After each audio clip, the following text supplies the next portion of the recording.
साथियों, विश्वस्त परीक्षा पद्धति, इसके लिए हम लगातार एक के बाद एक कदम उठा रहे हैं। टास्क फोर्स की रचना हो, फास्ट ट्रैक की और रचना हो,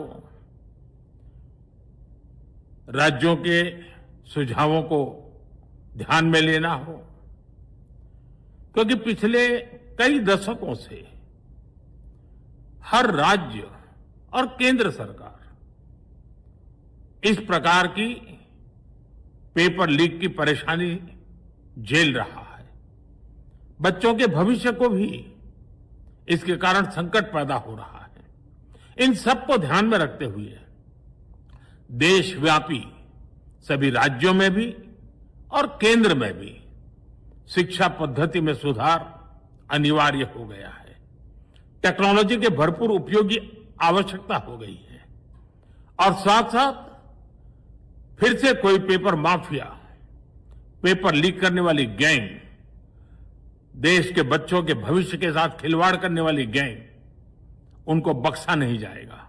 इसलिए कठोर कानूनों की भी जरूरत है।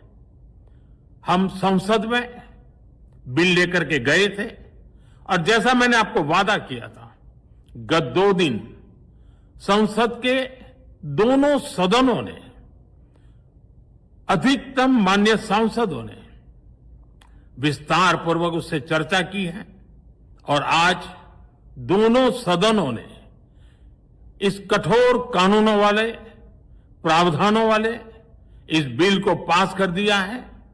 अब विश्वस्त परीक्षा पद्धति की दिशा में जाने में एक महत्वपूर्ण काम पूर्ण हुआ है। काम आगे भी चलता रहेगा। हम ऐसी परिस्थिति को लंबे समय तक नहीं चलने देंगे। इस विश्वास के साथ साथियों, आइए हम सब मिल करके विकसित भारत के स्वप्न को पूर्ण करने के लिए कंधे से कंधा मिलाकर के चलें। बहुत बहुत धन्यवाद।